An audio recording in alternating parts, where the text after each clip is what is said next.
Seorang pemudik dari Jakarta kabur saat menjalani masa karantina di Geraha Wisata Niaga Solo, Jawa Tengah. Pemudik yang berstatus orang dalam pemantauan atau ODP tersebut akhirnya ditangkap. Petugas keamanan yang menggunakan alat pelindung diri menjemput seorang pemudik yang kabur saat menjalani masa karantina di Geraha Wisata Niaga Solo, Jawa Tengah. Pria yang berstatus orang dalam pemantauan atau ODP ini kabur setelah berhasil mengelabui petugas jaga dan petugas keamanan. Wali Kota Solo FX Hadi Rudiatmo menyatakan pemudik harus menjalani karantina selama 14 hari dan dilakukan cek darah.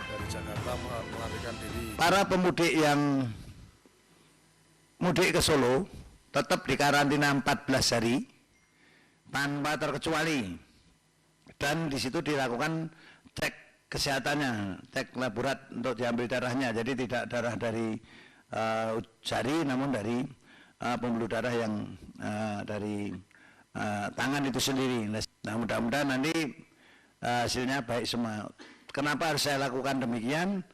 Karena kita harus mengantisipasi hal-hal yang terjelek. Selama di tempat karantina, para pemudik diberi pendampingan psikologis dari pemerintah daerah agar tidak merasa stres. Dari Solo, Jawa Tengah, Septiantoro, iNews melaporkan.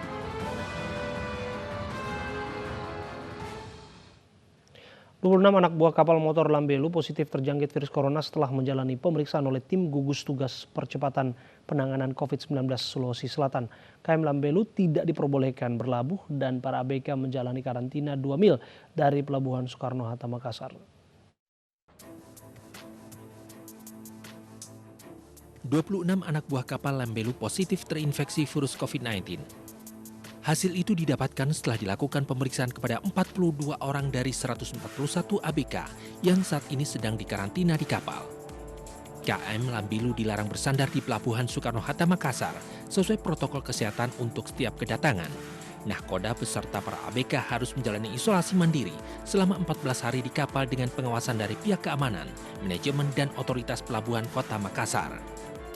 Para ABK menjalani karantina 2 mil dari Pelabuhan Soekarno-Hatta, Makassar. Mereka diminta tetap berada di kapal hingga hasil pemeriksaan kesehatan diterima. Tim gugus tugas percepatan penanggulangan COVID-19 Sulawesi Selatan akan kembali melakukan pemeriksaan tes swab kepada ABK KM Lambelu. Dari Makassar, Sulawesi Selatan, Liu Muhammad Nur, iNews melaporkan.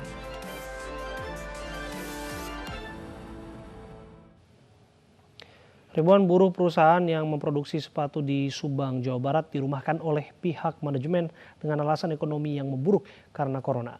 Mereka yang dirumahkan merupakan buruh yang memiliki masa kerja kurang dari 3 bulan.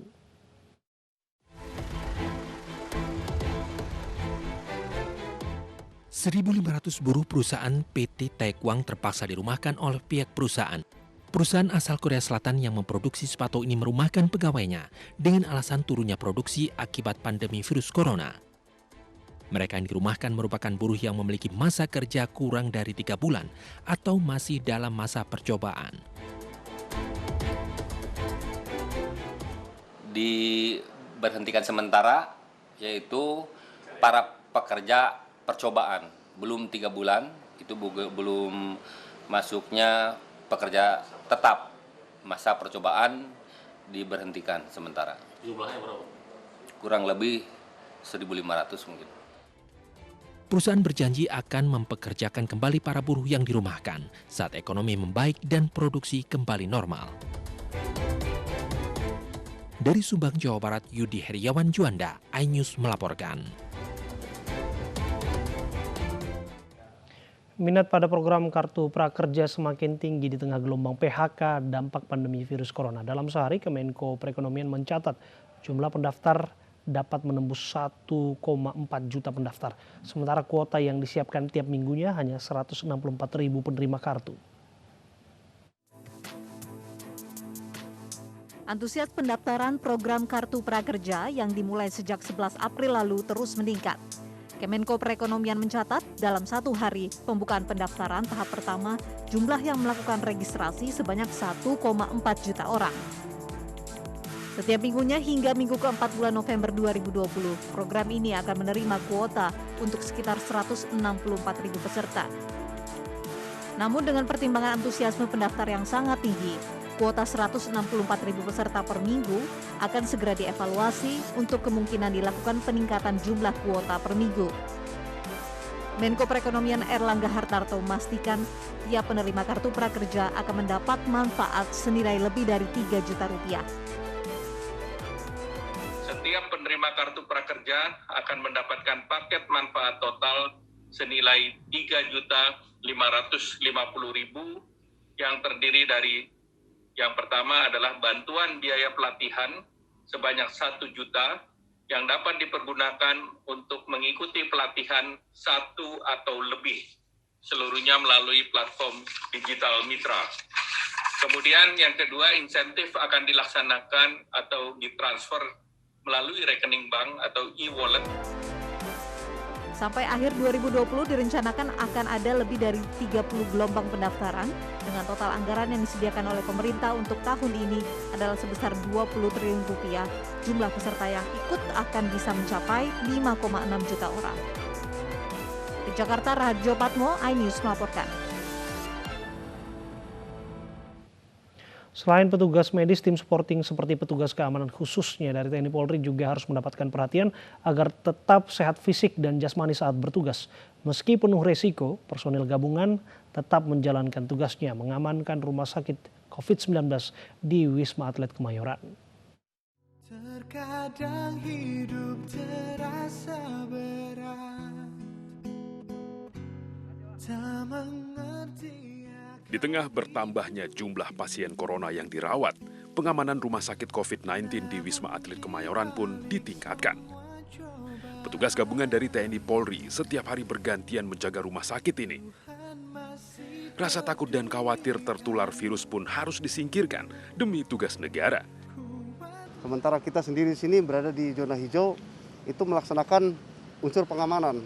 Di mana pengamanan ini kita harus memberikan ring-ring terbatas, area-area terbatas mana kemudian harus masuk karena memang ini harus kita jaga super ketat gitu. Menjaga daya tahan tubuh personil gabungan TNI Polri ini, MNC Peduli membagikan minuman imun booster kepada petugas pengamanan di Rumah Sakit COVID-19 Wisma Atlet Kemayoran. Ini merupakan sebuah bentuk perhatian dan dukungan terhadap tugas mereka agar terhindar dari berbagai bentuk penyakit. Mereka tidak sendiri, tapi kita ada dan semua mendukung mereka. Ya, harapannya tentu agar kita bisa terus bergotong royong ya, walaupun kita melakukan physical distancing, kita bisa semua bergotong royong dan saling membantu untuk sama-sama melewati wabah corona ini bersama. Tugas personil gabungan TNI Polri dan tenaga medis belum berakhir. Untuk itu, mari bersama MNC Peduli kita berdonasi dalam mendukung perjuangan mereka menangani wabah virus COVID-19 ini. Tim iNews melaporkan.